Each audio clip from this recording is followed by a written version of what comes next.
Good evening, everyone, and welcome to tonight's Candidate Forum. My name is Peter Linares. I'm from the local Republican Town Committee, and tonight I am joined here with Lauren DiFilippo from the Bridgewater Democratic Town Committee. And first off, before we get started, I wanted to let everyone know that how this will play out. So what we're going to first start out with is to have each one of the candidates that are here with us tonight and these are the town council candidates, and they will do their 3-minute opening statement.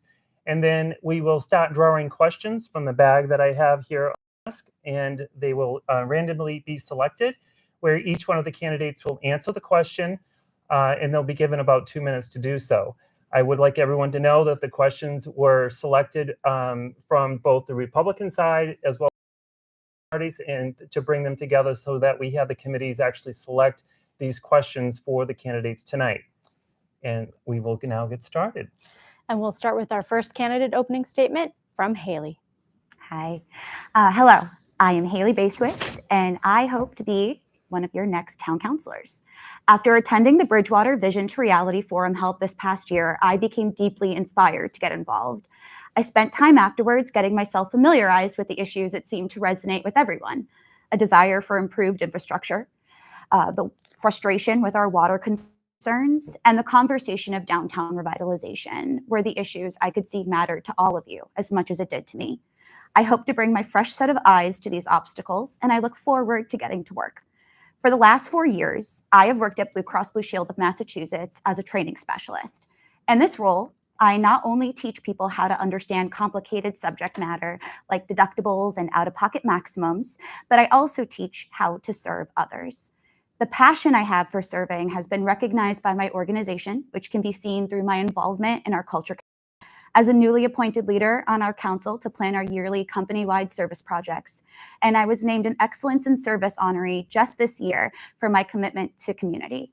Through Blue Cross, I have been able to find my groove, and I want to bring everything I learned here to create impactful change.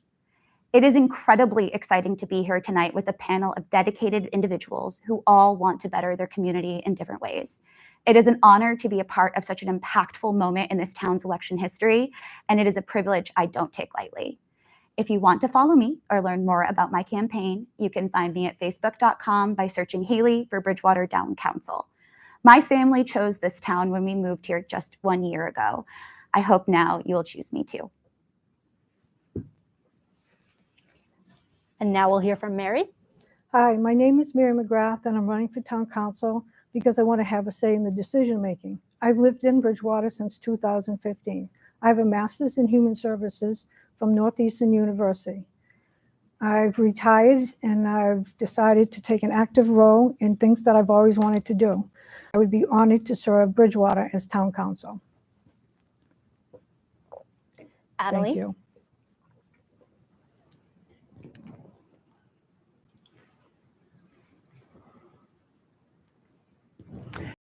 I'm Adeline Ellenberg. I live on Aldrich Road near St. Thomas Aquinas Church. I've lived there for 40 years with my husband Dale and my children Robert and Stacy. I'm originally from the Midwest, from outside of Chicago, but I married an Easterner, so here I am, a mere 40 years later, and I'm still a newcomer. I'm a lawyer, both in Illinois and Massachusetts. I work for small community law firms, and I support local business, the backbone of our American economy. I was involved in Bridgewater Matters about 25 years ago as the pro bono lawyer for a citizens group that resolved the decades-old trash issue. We defeated a trash incinerator and spearheaded the siting of a transfer station recycling center on town-owned land. The issue was successfully resolved. Now we're faced with the MBTA proposal, the Vision to Reality plan, that seeks to build the 6-story buildings of combined retail and housing. The 6-story buildings will include affordable housing. Bridgewater already has affordable housing. I would check how many units we already have and whether we've met our state quota under the MBTA regulations. Additional apartment buildings 6 stories high will establish what I call urban pods. These urban pods will displace Campus Plaza and be placed in the heart of our country town. Because Bridgewater hosts an MBTA station, this downtown development is mandatory if we want grant money. So let's get these urban pods reduced to 3 stories high. The state holds the purse strings. Unless we comply, the state will deny Bridgewater any grant money. A few other towns have decided to forego the MBTA proposal. Yet, Bridgewater's downtown clearly needs a major facelift. How is our town to accomplish this if we were to turn aside the MBTA project money? Perhaps Bridgewater can pursue payments in lieu of taxes, called pilots, that the state has historically paid to Bridgewater. These state payments reimburse Bridgewater for the use of our town infrastructure by the state college and the state prison. If elected, I will investigate the status of the Bridgewater pilots paid for the last 10 years. Maybe pilot monies could be used as necessary seed money for downtown redevelopment. Personally, I would hope for buildings that were merely 3 stories high and that could match the bricks of Bluestone Bank or the restoration of the Academy building. We must strive for project integrity. Structural integrity, no skimping on construction materials, architectural integrity that is pleasing to the eye, financial integrity, to have a Bridgewater clerk of the works to oversee construction and protect the interests of the taxpayers, and having a Bridgewater-based auditor for financial accountability. Please go to my Facebook page, Ellenberg for Counselor. I hope to win your vote. Thanks. And Sonia.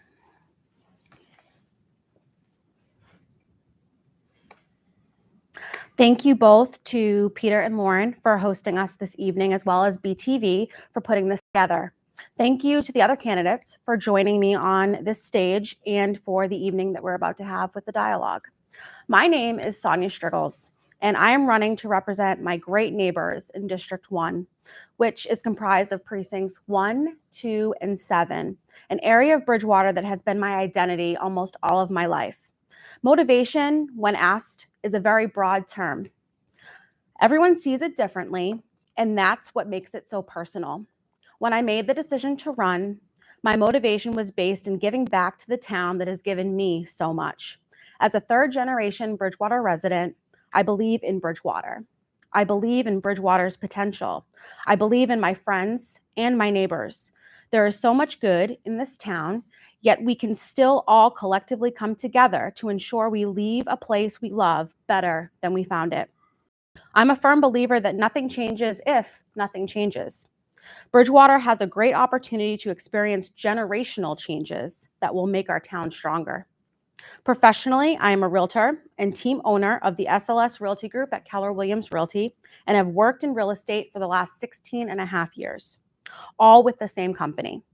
At that company, I have been in agent leadership for the last 7.5 years, overseeing over 120 agents, and also serve as the regional New England ambassador for my international company in both the DEI space and the young professional space.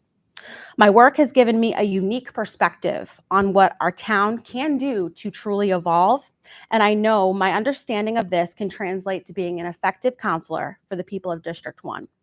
As a graduate of Bridgewater State University with a degree in English, effective communication has always been a strength of mine.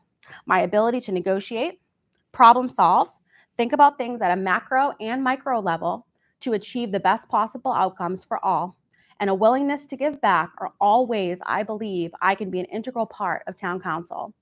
As I mentioned, being a third-generation Bridgewater resident doesn't sit kindly with me to see some of the things that have gone on in our town over the last decade.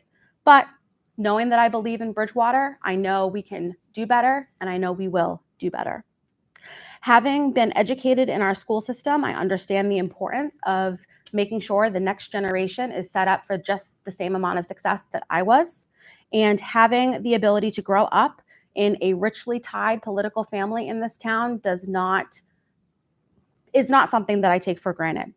It is truly part of my DNA.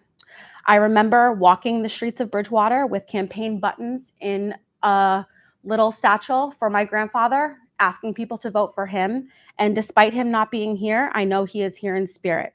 He has walked the halls of the town hall, and I hope to do the same. I've been overwhelmed with the support I've received so far from those within my district and those in town as a whole. So if you want to get on board and we can work together to move Bridgewater forward, which is my ultimate goal, please join my official campaign Facebook page, Sonia Striggles, for Bridgewater's District 1. Thank you, and I look forward to answering your questions. All right. Thank you very much, everyone. So now we'll start with the questions. I think we'll start over with Haley, and then we'll kind of change things up a little bit. So I'm going to pick a question here. I'm going to read it out loud. And if you want me to repeat it, please ask so. You'll have 2 minutes to answer, okay? All right, Haley, so we'll start with you. So what is your approach to handling controversial and complicated issues? Yeah. So my approach to handling complicated issues is to remain open-minded and positive. I think ultimately all people want the same things, and sometimes it requires a conversation or open dialogue in order to understand what those similarities are. Once we're able to understand what the similarities are, then we can tackle where we disagree. But I think always coming from a place of where we can build off of that is important. So for me, again, being open-minded and positive that we can make change when we work together is how I handle those controversial or difficult topics. Okay, Mary? I usually take all the information and put it on the table and find out what's fact and what's fiction. I look at the issues and figure out where the issues came from. I talk to the people who are involved in it. And once I get a sense of that, then I talk to the other people who've had somewhat of interaction with the controversy or the issues and to make my decision from there. All right, thank you. Adeline?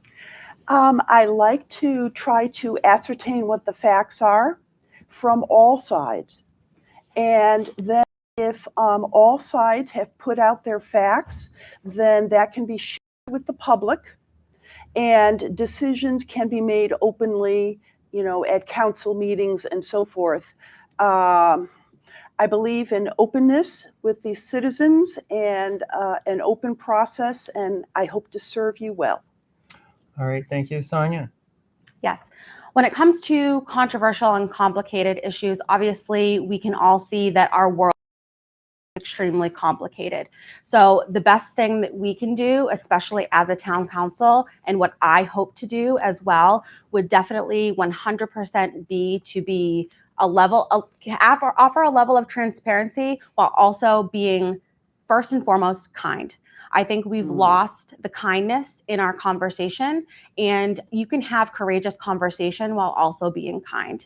And the only way we can ever move our town and our society forward is if we remember that at the end of the day, we are all neighbors and we should be neighbors first and disagree second. Very good. All right, thank you all. We'll go to the next question, and Lauren will do that for us. And we'll start with Mary for this question. What form of government would you consider or support to maximize community engagement in the local government processes? Right now, I would support the town council. I see them making efforts to make it open. The first meeting of this month, the town council decided that questions that were made during citizens' comments would be answered the following meeting by the town manager. And last Tuesday, the town manager answered those questions from the prior meeting. So I feel they're making an effort to open up and have more freedom of speech. Thank you. Adeline? Can you repeat the question? Sure. Happy to do so. What form of government would you consider or support to maximize community engagement in local government processes? Okay, well, we have a council now, so I hope to introduce openness in council meetings and having the public able to speak on each topic within the council agenda, not merely at the top and at the bottom of the agenda. However, beyond that, I favor a return to open town meeting. Okay. Interesting. Sonia? I think we can all agree and attest to the fact that support of our town council is why we're all here today. And through the support of the town council and seeing what work they have been able to accomplish, I do believe in supporting them further for the simple fact that they've been able to get to point A, but I do think that point B and C are definitely attainable with the right voices in the room that can maybe tap into different parts of our town to be a better voice for the changing tide of Bridgewater as a whole. So I do think through the support of town council and through supporting the women that I'm sitting with here, we can truly affect some real long-lasting change by putting the right people in the room that are willing to have those tough conversations. And Haley? Yeah. So I do believe that the counselor manager form of government that Bridgewater does currently have, it does support community engagement, rather. Folks in town have access to all of the counselors' emails and are able to reach out to them. The agenda for each and every town council meeting is posted with all of the documentation needed attached for each and every meeting. And there's public comment at the beginning and end of each meeting as well. Where I think there may be an opportunity here, and I think it was somewhat mentioned, is in the counselors being responsive to the call of our constituents. I don't believe there's a need for an overhaul of the entire system. I think there just needs to be more of a communication between us and the people we serve.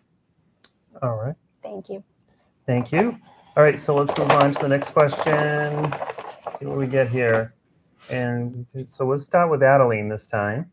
All right, Adeline, do you believe town councilors should receive a stipend? Why or why not? I believe they should not. And I would not take a stipend. And the question actually behind the stipend is, does that then entitle people to benefits as well? We are talking about, if benefits come with the stipend, we are talking about a situation that could be quite expensive for the town. So as I understand it, the process right now is that they voted to advance it one more step and take it to advertisement. So the process for them to be getting a stipend. So that's what we've got. Okay, thank you, Adeline. Sonia? I did not put my name in the running for town council to receive any type of benefit, whether it's financial or that. I believe that if you are to be given a stipend, it needs to be a decision made by the voters of the town, 1000%. At the end of the day, it's their money. So I am a firm believer that anyone that runs for local office should serve the people first and not their own self-interests. So no, I do not believe that we should be getting a stipend at this time. All right, thank you, Sonia. Haley? Yes. So to echo what's already been stated, I agree.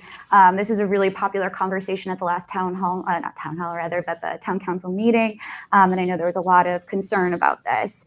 But just as it was stated, this position is voluntary. And with that, I've decided to be here out of my want to serve others, not to earn any type of paycheck for this. I believe money complicates things. And if we were to involve that in what we're doing, it may not allow us to serve our town as we best could. All right, thank you. Mary? At this time, I don't really have a problem with them having a stipend. I know because they have 2 meetings a month. They're involved with other committees. But I do think that the problem was how much should they get paid, and the town didn't have a say in it. So I think what they should do is, before they give themselves a raise or do anything else, if it continues, it should be open to the town to agree what amount is. I think Council Chase went over the charter, so it's in there, but he also showed how it could change if the residents really wanted to be changed. All right, thank you. All right, Our go ahead, next Sonia. question. Our next question, we'll start with Sonia, is how would you relay vital town information or policy changes to residents in a timely and consistent way? I believe the only way forward is transparency. And the minute you get information, as long as it is comprehensive information, it should be communicated to the general public. The like in my business, the person who's fastest to the lead usually closes it. Who's fastest with the information is typically the person that someone will trust on the other end. I have a very large social media presence, and for me, I am able to connect with people on an hourly, weekly, daily, monthly basis at the drop of a hat. So I have absolutely no problem making sure that my constituents, whether I am on Facebook or another form of social media or door knocking my neighborhood, I have absolutely no problem making sure that they know the ins and outs of what is going on in the town that they're paying their taxes in. Thank you. Haley? Yes. So this is something that I have thought a lot about because of our lack of print media that we have access to, with the Brockton Enterprise really being our only local paper. So with that, I don't think it's enough. There are obviously some of the traditional methods that were mentioned, using Facebook, Instagram, ways that we all have access to and are free to be able to share information. But having thought about creative and innovative ways for us to be able to share information, an idea that I have kind of toyed around with is the potential of working with BTV and using their beautiful podcasting space that they have. I think it would be a really excellent opportunity to be able to work with not only other counselors, but other committees as well, to be able to relay information and share what's happening within the town. Mary? I think that Bridgewater has a lot of Facebook pages, so I think the information should be put on the Facebook of the town. And I also agree that TV should be part of it. We could either post the vital information coming up, or the president or vice president of the council could set up a meeting and let the town know what's coming up that's vital and the policies that are going to be changing. Adam? I am not technically adept. However, I will attempt to be on Facebook and other platforms. I think that ultimately, the way the people are informed was the old way of town meeting. And so, you know, I would be looking to reverse the charter, but that's a long-term type of thing.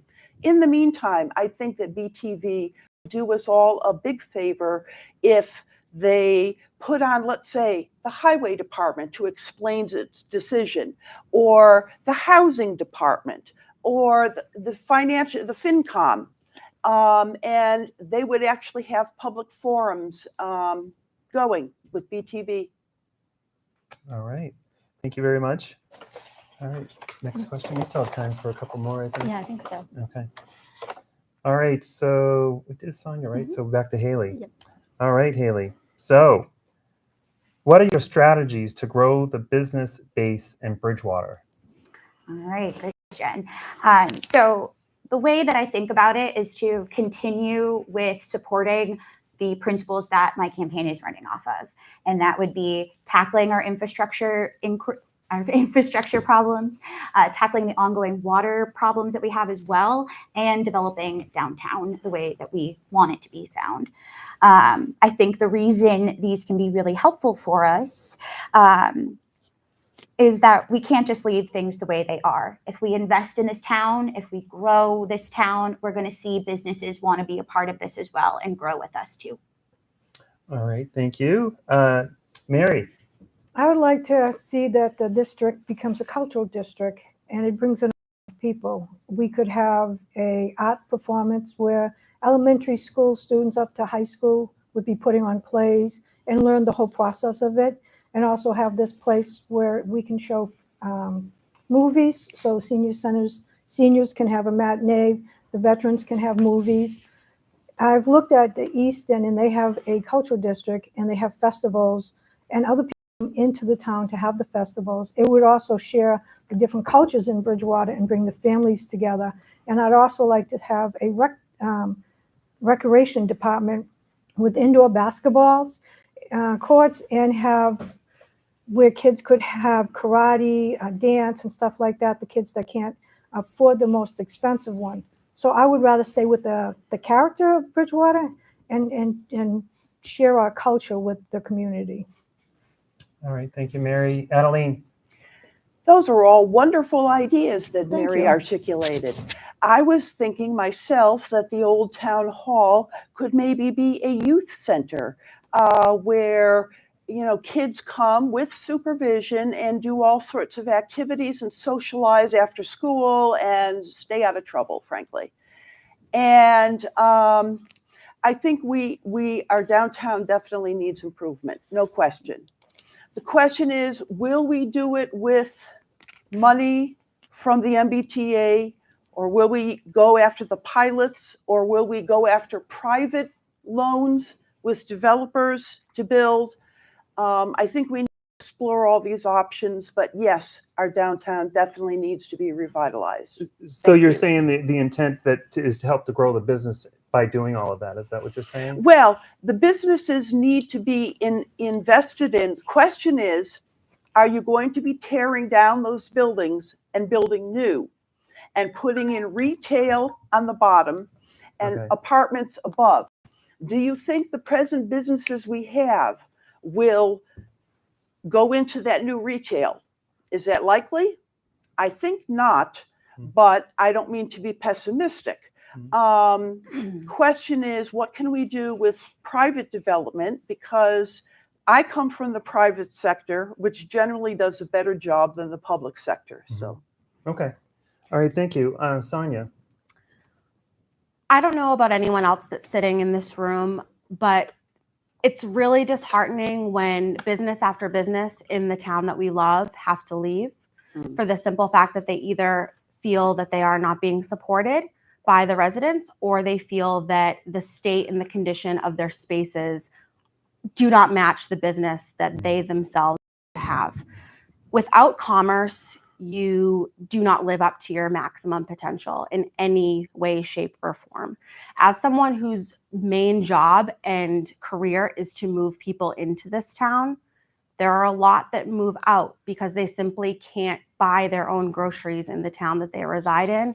They can't go out for dinner in the town that they reside in, and they have to bring their kids 20, 30 minutes in order to go to certain activities simply because maybe that's their preference. But I want Bridgewater to be the preference. And the best way to do that is to invest in our small business community and to love on our small business community. We have a lot of bright, growing minds in this town, and my development experience, I believe, will definitely play an integral part in my success as a town councilor.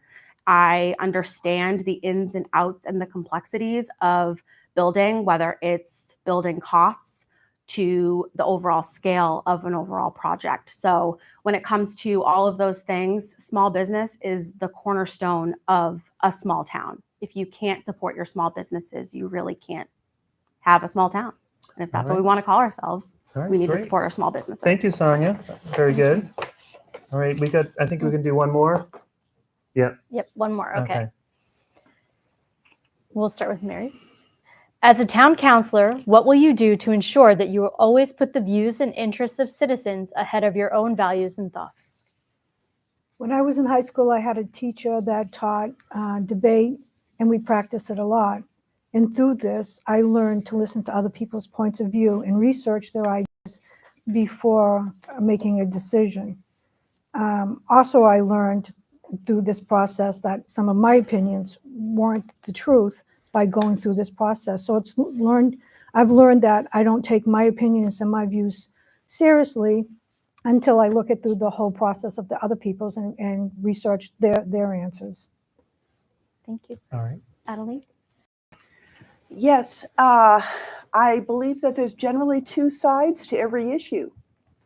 And so I would not be putting my own personal self-interest in place. I have already done pro bono work for the town of Bridgewater.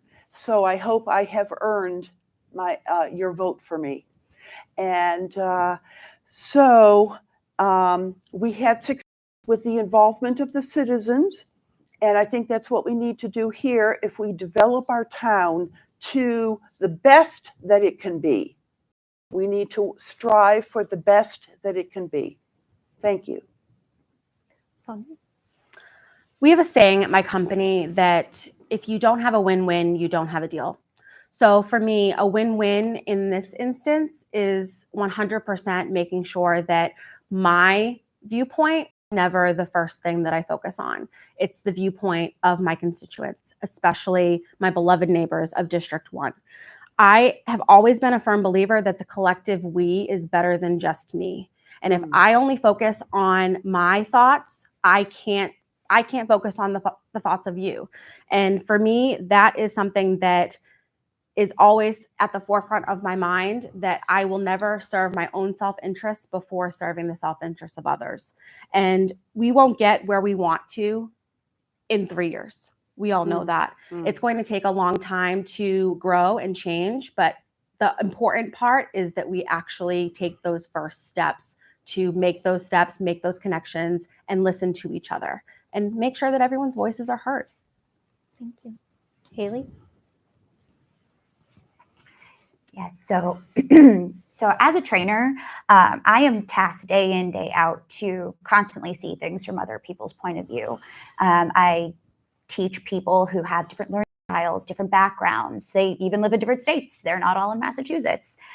So with all of that in mind, I'm often asking myself to see things from outside of my own point of view. So with all of that, I know that I am very limited with what I have within myself.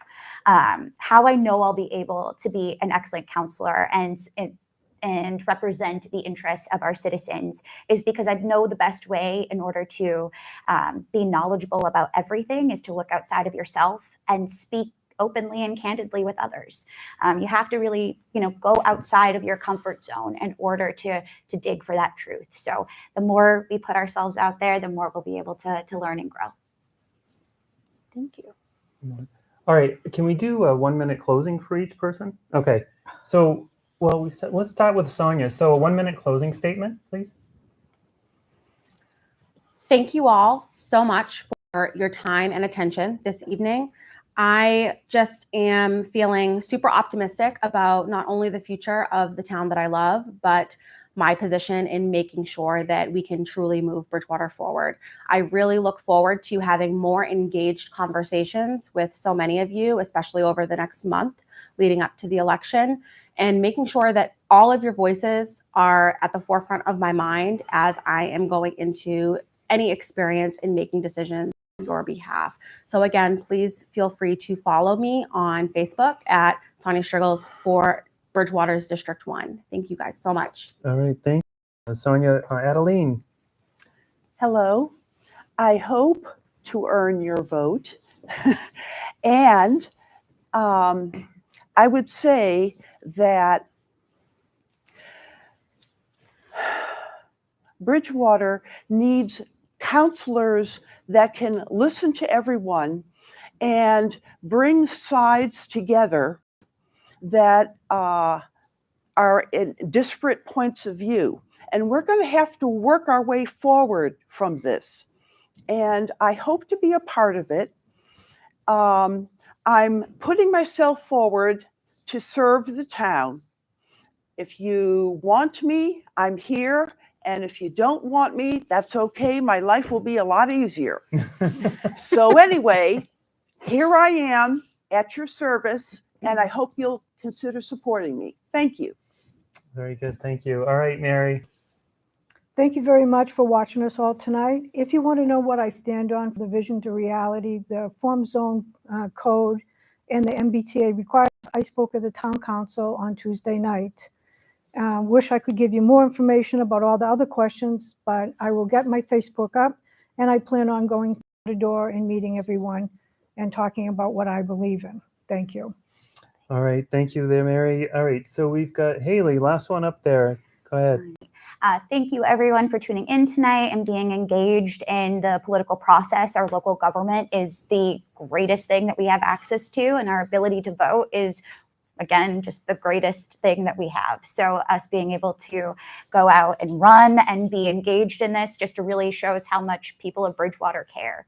As someone new to this town, I've only been here since last March. I think I bring a really fresh perspective, and I hope to be able to serve all of you and get to know you our time running. As mentioned, I do have a Facebook page you can find. It is Haley for Bridgewater Town Council. I did just get some signs today, so if you'd like to send me a message there, I could happily hand deliver one for you. So hope to choose me and hope to meet all of you soon. All right. Just want to thank all of you for coming. That was awesome. We are done. We're going to take a moment to, I think we're going to pause here so we can switch out because the town clerk's the next. Yes. I would announce my Facebook page. Okay. Go for it. I would like to announce my Facebook page, which is Ellenberg for Counselor. Thanks. Okay. Thank you, Adeline. Thank you. All right. Any last comments? There, Laura? No, thank you all for joining us and for sharing your thoughts and ideas and your willingness to run to Yes. represent Bridgewater. It's great to see. Thank you. Thank you. All right. Thank you.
Thank you so much for joining us for tonight's candidate forum. We'll be speaking with our town clerk candidates. My name is Lauren DiFilippo. I'm from the Bridgewater Democratic Town Committee, and joining me is Peter Linares, and I'm here from the Republican Town Committee.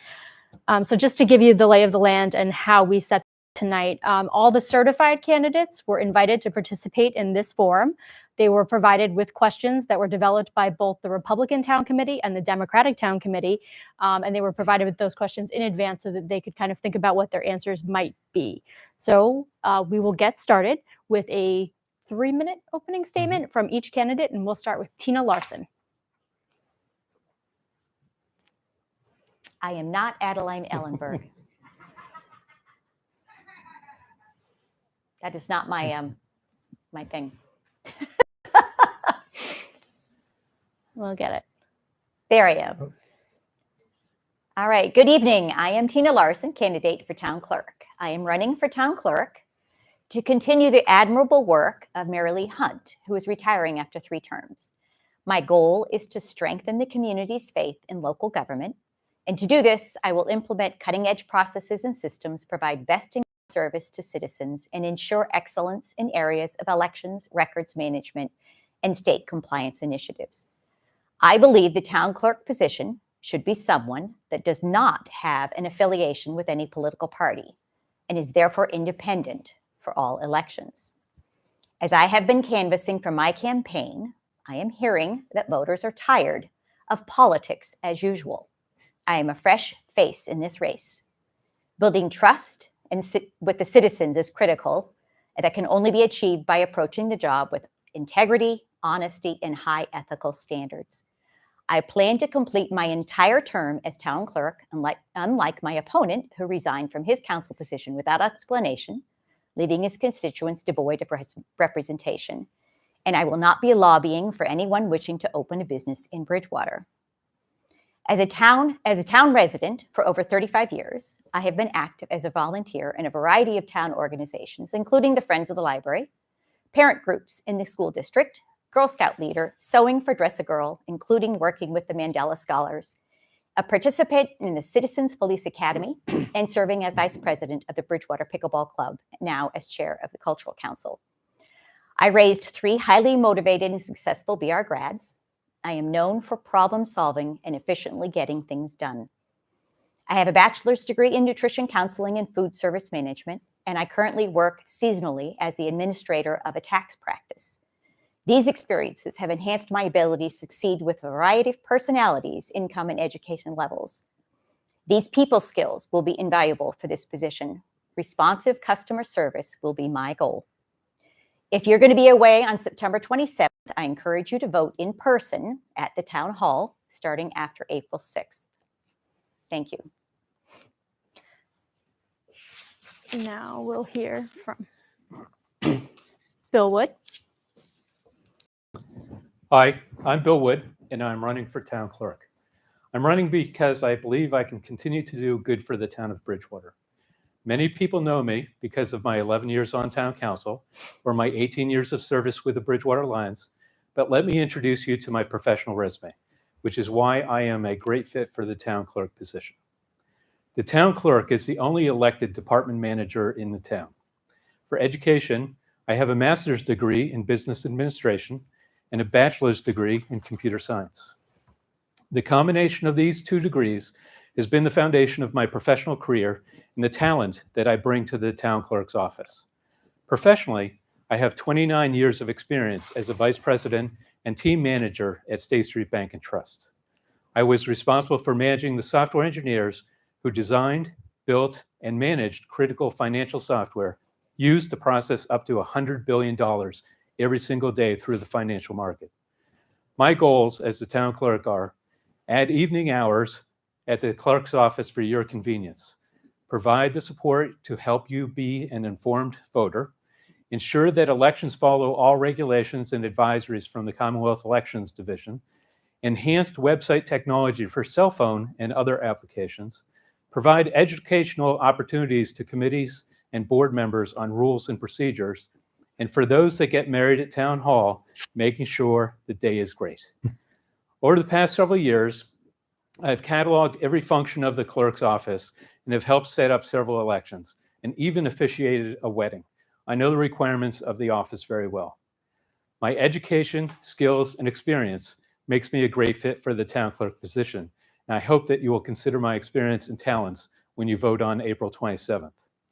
You can read my blog, and this is where the nerd in me comes out a little bit, because when you hear the word 4, it's the number 4. So you can read my blog at Bridgewater 4 Town Clerk at wordpress.com, or you can email me at billwood4townclerk@gmail.com, or you can find me on Facebook, or you can find my Facebook campaign page, which is, guess what? Bill Wood for Town Clerk. Thank you, and hopefully we'll get to some great questions and answers. Thank you so much, both of you, for joining us tonight. So we'll start with the first question. All right, so here we go. I think we'll start, since we started with Tina, we'll start with Bill. All right, Bill, fresh out of the bag here. All right. All right, you can have 2 minutes to answer the question, both of you. So first, Bill, so how would you ensure compliance with the Freedom of Information Act in the town of Bridgewater? Oh, that's a great question. The Freedom of Information Act is intended to make transparent government. In the case of emails, most of the email request goes through the town manager. And in the case of records, public records, it may still go through a town manager, but it'd come through the town clerk's office. There's many regulations around how to respond to public records requests. In some cases with sensitive information, you have to redact the information. That's not too often here. Most people don't realize that when they email the town, they are actually creating a public record. And almost all records that are included in the town clerk's office, including the statement of financial interest, are public records and available to examination. As you know, but sometimes chairs of committees don't adhere to agenda rules or published minutes, which is a major problem for record keeping in the clerk's office.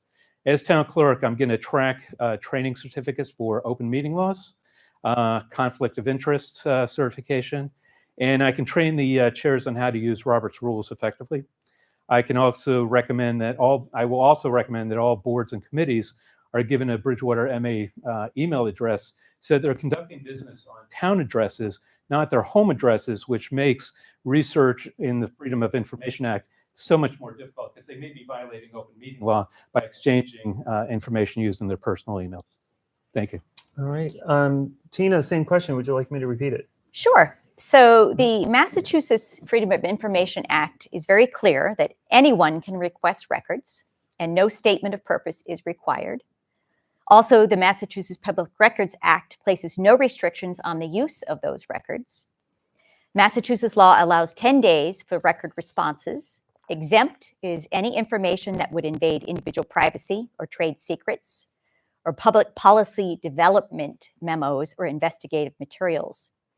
So in order to make sure that the town clerk's office was in compliance, I would be sure that all the employees are well-trained, have a citizens awareness brochure and posted on the town website, monitor compliance through periodic reviews, and conduct yearly self-awareness and compliance audits. All right. Thank you, Tina. You want to Thank pick the you. next Yes, one? I'll pick the next. We'll start with Tina for this one. What are your biggest concerns about administering an election? Well, too few voting machines or understaffed polls, like the morning of the election, finding out someone who's supposed to be working is not available, having substitutes available. A poor ballot design where it's difficult for people to follow. Any kind of situations where a candidate drops out and there's confusion when it goes up to the ballot box. One of the election officers gets sick, misprints on the ballots or notifications that weren't received, or if the election results are incorrect. Same question for you, Bill. All right. I have three biggest concerns about administering election. Loss of power, lack of staff, and disruptive incident. For most of my career, I've been doing day of planning, and it's so critical. You have to think of everything you can conceive of, plan for contingencies. So, lack of power. The election machines, by the way, have memory chips that once they lose power and it comes back, it's not wiped out. They still have the same count. The bins still have the same ballots. But if you lose power, people can't vote at that moment, and so that's a potentially critical situation. Lack of staff. Every single person in that room, it may look casual to the voter, but every single person in that room has a specific role to play that's defined by Mass General Law, regulations, and advisories.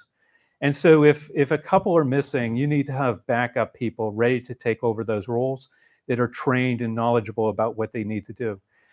You need to make sure that you have enough staff, and that things like snowstorms, or snowstorms late April is unusual, but storms or other things are not disruptive. And the final thing is disruptive incident. Often in the news we hear about some major event that's not a major event, or it is a major event. And again, you need to have contingency with public safety about what to do. For example, you need situations where someone's already checked in, they have a ballot, but now there's an emergency and they need to leave the room. We have to have procedures around that. So those three, loss of power, lack of staff, and disruptive incident, are probably the top three things I'd worry about. All right. Thank you. All right. Next question. Bill, we'll start with you. What strategies would you employ to make sure our elections continue to run smoothly and with integrity? Again, another great question. So first, the folks at home, elections are really driven by Mass General Law, regulations, and advisories. Again, there's really no issue undefined in those areas. So you've got Mass General Law, Chapter 54, that covers the election process. The election divisions under the Secretary of the Commonwealth has regulations that are specifically called 950 CMR, and chapters 46 through 59 cover elections. And then the Secretary of Commonwealth issues election advisories also. The most recent one I read was talking about the 150-foot rule. I was discussing it with people because all the in-person early voting took place at the town hall. Now, in this election, in-person voting means that you're going to get an absentee ballot. You're not actually doing the in-person voting like you did in the primary. It's going to be either the mail-in ballot or it's going to be an absentee ballot. If you show up at the clerk's office, you're going to get an absentee ballot. So what does the 150-foot rule mean? And the advisory is pretty clear on what it means. I won't go into details, but I was interested because where is the 150-foot at the town hall?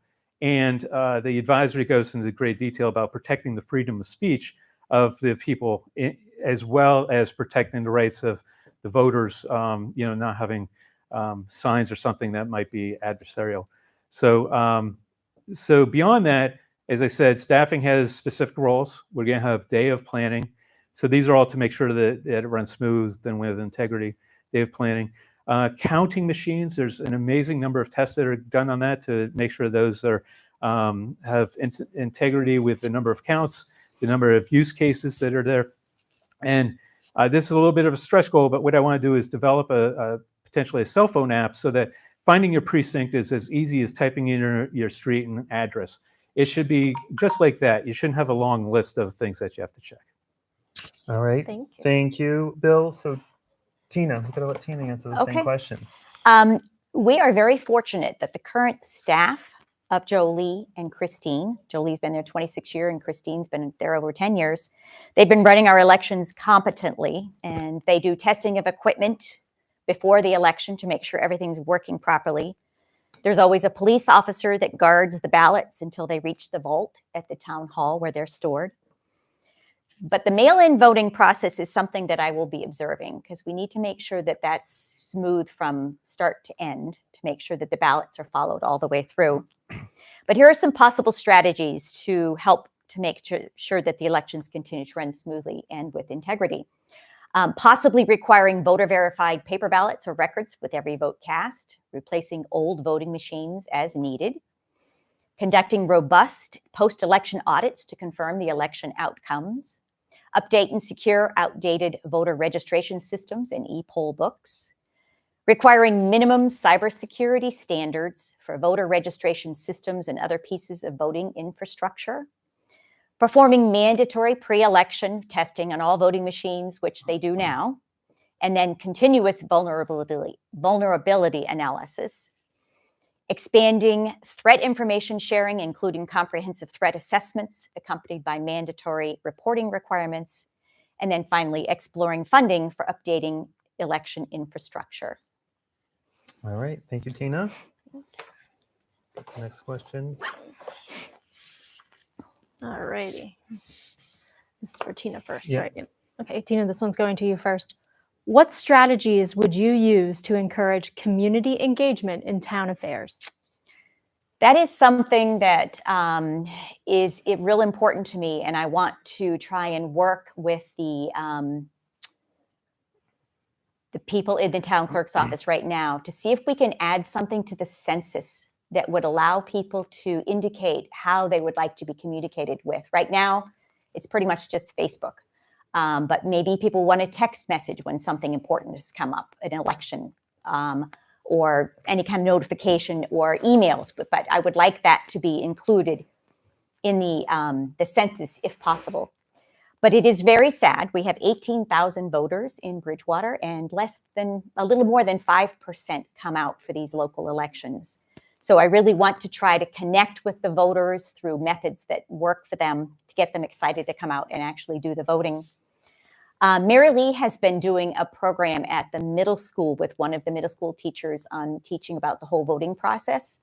And as having worked as a substitute teacher in the schools for 10 years or more, I have connections with the schools. I would like to contact the high school history teachers too and see if they would be interested in having sort of a program where I would go in and talk about the election process. And I don't know if you've noticed, but Lisa Buzzell-Curley she's on the Citizen Advisory Committee every day, every week. I mean, she's been posting all the different commissions and groups in town. And hopefully people are responding and going out and volunteering for some of those committees. But I think what she has done has been really helpful to let people know what kinds of opportunities are available. All right. Bill, same question for you. Do you need me to repeat it or you got it? No, this is what strategies would you use to encourage community engagement in town affairs, Yes, correct? Yes. correct. While I was on the council, I sponsored a direct mailing of council information, and that approach can work here as well. I think that too often people just don't pay attention to all the signs that are in town or around town, and they're busy in their daily life, and they miss the fact that there may be an election, or they miss the fact that there may be a meeting or something related. So I think direct mailing, especially around election time, is pretty important. The second thing is, and as I mentioned at the top of the show, I have a deep technical background, and so I intend when I'm clerk to get involved in the website. The town clerk is the keeper of information, and most of the information on the town website is information that's posted there, frankly, because it's based on town clerk activity. And so I'm looking at reorganizing web content so that the information is easy to find, easy to see, and easy to understand. Now, you'd think the IT department should do that, could do that. They're great people. They're overwhelmed. They take care of phones. They take care of laptops. They take care of Microsoft Word. Their day-to-day activity is supporting the town employees. I come from a background where I've built huge databases. I've built web services on top of this. I know how to do this. So I'll be helping them organize that. And the other thing is updating the signs around town. There's one in the center. There's one out by on 104. Those signs have been there since before the council days, and they need a complete refresh. They're hard to read when you're going by at 25 miles an hour. And so we need to make it easy to know when events that happen. My daughter works in Randolph. She knows every time that there's an election because they can put signs out and they advertise the election or the town meeting or whatever they're doing. And we need to take that approach here as well. We need to have good signage. We need to have complete and transparent updates on the town website so it's easy to find. Thanks. Thank you. All right. Thank you, Bill and Tina. Okay, so Bill, the next question is going to go straight to you to start us out. So what I have here is, what is your opinion on voter ID in general? Oh, cool concept. So I have a lot of experience with data security, and this falls into an area called non-repudiation, which is a fancy way to say you are who you say you are. So I need an ID to buy wine at Trucchi's. I don't know why they ID me at Trucchi's, but they do.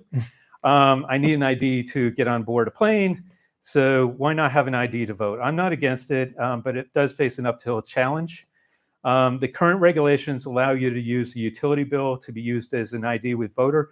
You might use that if you've become inactive because you didn't return your census. That's one way. Or you're voting for the first time. You need to show proof of ID, and proof of ID can be a utility bill with your name on it. Mail-in votes counted for 40% of the votes in the primary, this past primary. So how do you ask a person for their ID when it's a mail-in vote? Rather difficult. And they have ways, but it actually creates more risk for the town clerk than creating less risk for fraud. And then House 687, which is currently in committee, and it seems to be stuck in committee, and that's a voter ID item that's supported by a number of different House legislative at the state level, and it's probably going to get stuck like the prior versions. And finally, last fall there was a ground roots effort to get a ballot question on the ballot, and that failed to gain enough signatures. So there's been a lot of efforts to make changes. There are not changes. We can't make changes at the local level to enforce like a picture ID or anything like that. It has to come from the state. So it's a legislative issue. As I said, personally, I'm not against it, but there has to be a law change to make it effective. All right, thank you, Bill. Tina? All right, so the Secretary of the Commonwealth has established ID requirements when an ID can be requested currently.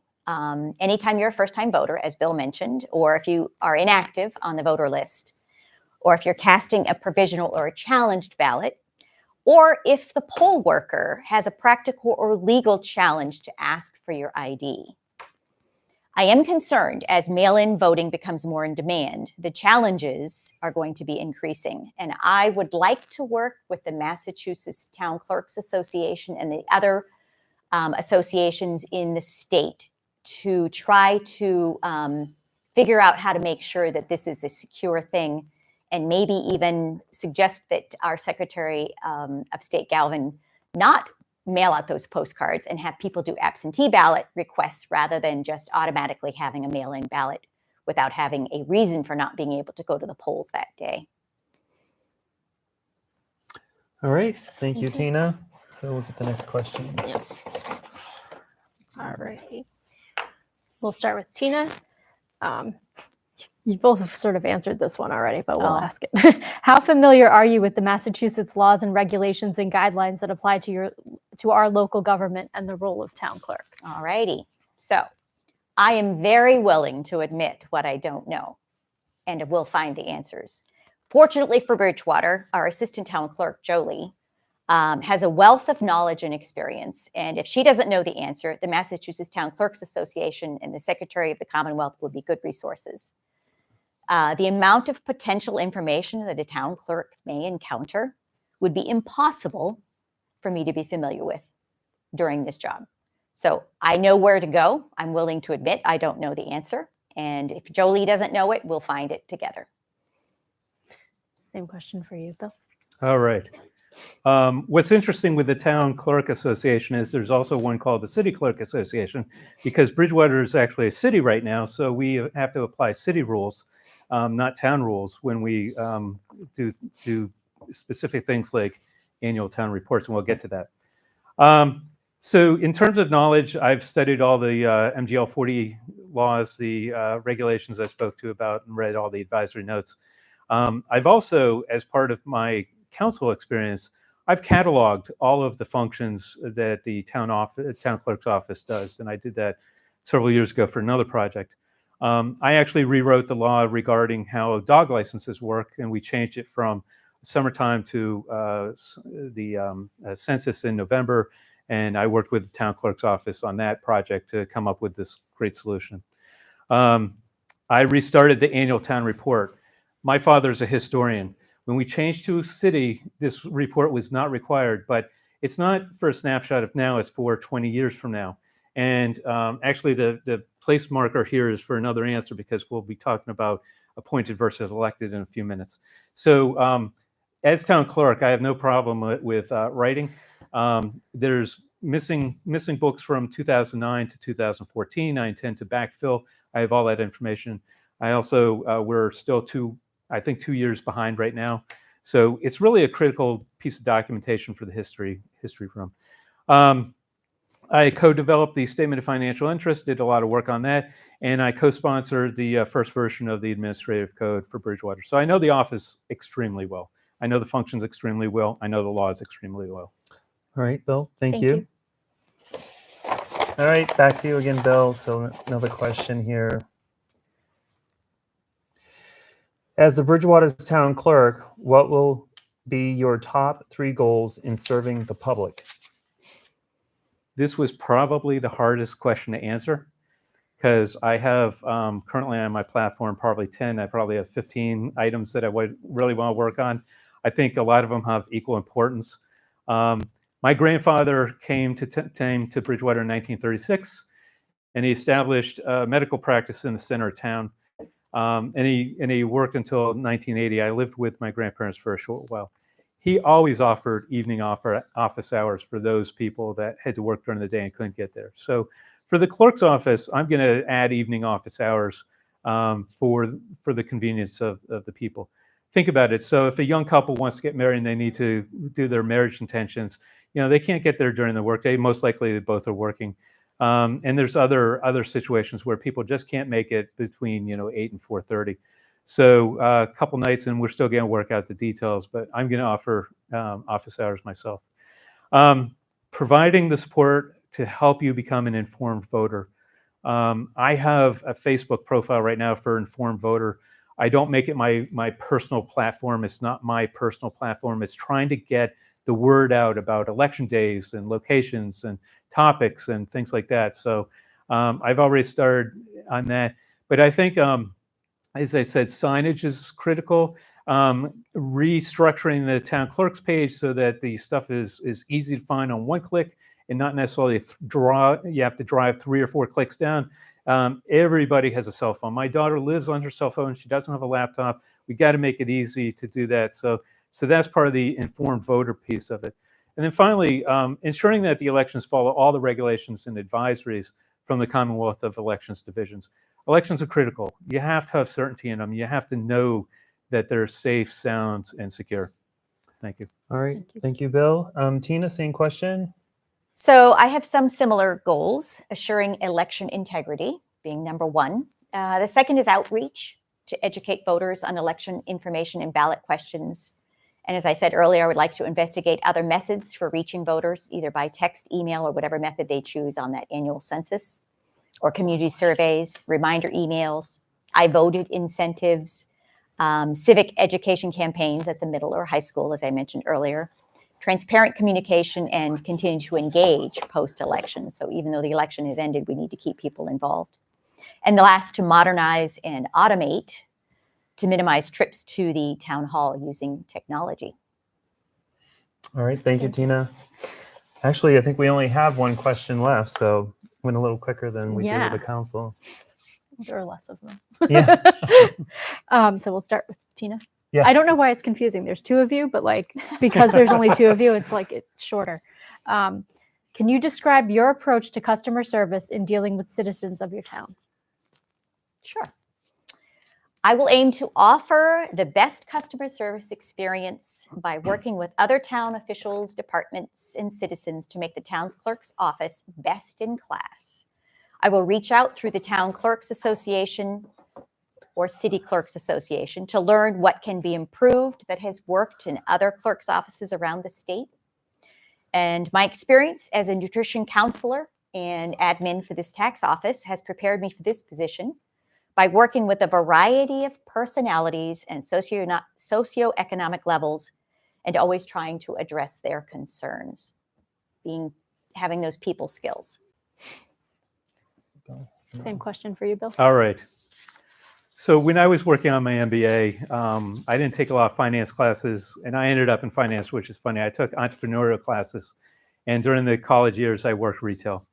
So the theme of the town clerk's office has to be like a store. It's one of the only places where you can hand over money and get something back. You need to get a passport, So you buy a birth certificate in effect. You've lost a loved one and you need to settle an estate. You come in for a death certificate and you pay a small fee and you get a death certificate. You have a service, which is voting, but you also have an online presence. And we need to improve our online presence if we're actually going to create the theme like a store, right? I don't know if we'll be able to sell T-shirts. That's another subject. But, you know, I have a deep technical management experience. And so we need improved access to information with newer technology. As I said, you know, generation shift technology, it's fine to have a desktop, but a lot of the newer younger voters, when we try to engage with the voters, and younger voters in particular, don't have desktops, and we may need to make it easy and fun, and you know, just one-stop shopping for them to experience the process. So improved access to information with newer technology. As I said, the town clerk is the keeper of information, and the IT needs additional help with restructuring all the information there. So I have the professional skills to make this happen. So that's my approach to great customer service in the town of Bridgewater. All right, thank you, Bill. So we dumped the bag here, and there was one more in it, so I apologize. All right, we have the time, I believe, right? Yeah. Okay. All right. So, Bill, this one's back to you. I think this is the one you were expecting. So, do you think a town clerk should be elected or appointed? Why or why not? So, it would have been good to do the consumer service, customer service last, but that's okay. So, this annual report is interesting because where I bookmarked it, and it's 2015, it actually lists the charter revisions that were made as major recommendations, and the recommendation in 2015 was to change from an elected town clerk to a clerk appointed. Let me back up though. So the short answer is that voters have said 3 times that it should be an elected position, and I do not intend to change that. I was sitting when we were discussing in 2009 in December about the charter changes, and at that point the charter had structured it to be an appointed. There's pluses and minuses on both sides of the argument. I don't want to get into those. But at that point, Ron Adams, who was town clerk at that point, stood up and gave a really passionate speech about why it should be elected. And it was open town meeting. And open town meeting had the opportunity to change the charter, and they did. And they changed the wording from appointed back to elected. And so we had elected for the next 6 years. The Charter Review Committee came up, and they said, you know what? You need a solid manager, so let's make it appointed as opposed to elected, where it could be a popularity vote. And so they made the recommendation for that, and that became mixed in with other changes, and there was a push against it, and the whole charter change at that point failed because people didn't want it to be elected. And then most recently in this fall, the council took up the question again. And by a vote of 7-2, it was defeated to change it from elected to appointed in the recommendation. So the town's spoken 3 times. I hear the town. We're going to keep it elected, and I have no problem with it. All right. Thank you, Bill. Tina, same question. All right. So there are pros and cons to both. Elected officials can be a popularity contest of name recognition, and the qualifications of the candidates are not required to run. But the elected official is accountable only to the voters, not the councilors or the town manager, and they are independent during town elections. All right. Thank you all. So now we're down to your 1-minute closing statement. So Tina, we'll let you go first. Okay. Thank you for putting this on tonight. I appreciate the opportunity to chat with everyone. All right. So my information is on my Facebook page, Tina Larson for Bridgewater Town Clerk. I will be at the pickleball courts on Saturday morning from 8 to 11 if anyone would like to go and have a chat. If you haven't seen the courts, you need to come see them. They are beautiful. The conservation or the CPA money and the rec money put those together, and they're beautiful. So I encourage you to come. If anyone would like to contact me and can't come to the pickleball courts, you can reach me at my email, tina.larson@verizon.net. And I hope I earn your vote. Thank you. All right. Thanks, Tina. Same to you. 1 minute closing there, Bill, please. All right. Thank you. town voters are the hiring committee, and I am here for a job interview. So you can reach out to me at probably my Facebook page, because that's where I have the most links, at Bill Wood for Town Clerk. But my blog has a lot more information. That's Bill Wood for Town Clerk at wordpress.com. And of course, contact me directly. You probably know how, many people do. But if you need an email, it's Bill Wood for Town Clerk. Again, 4, with the number 4, Bill Wood for Town Clerk at gmail.com. One thing I wanted to point out that was mentioned earlier, this position is nonpartisan. It doesn't matter what your political views are. You cannot have political views in the office. You have to be nonpartisan. You have to treat each and everybody the same in terms of their parties. I've met with representatives of both Democratic and Republican committees. I have many friends with many different views. The work in the office is nonpartisan, and it has to stay that way.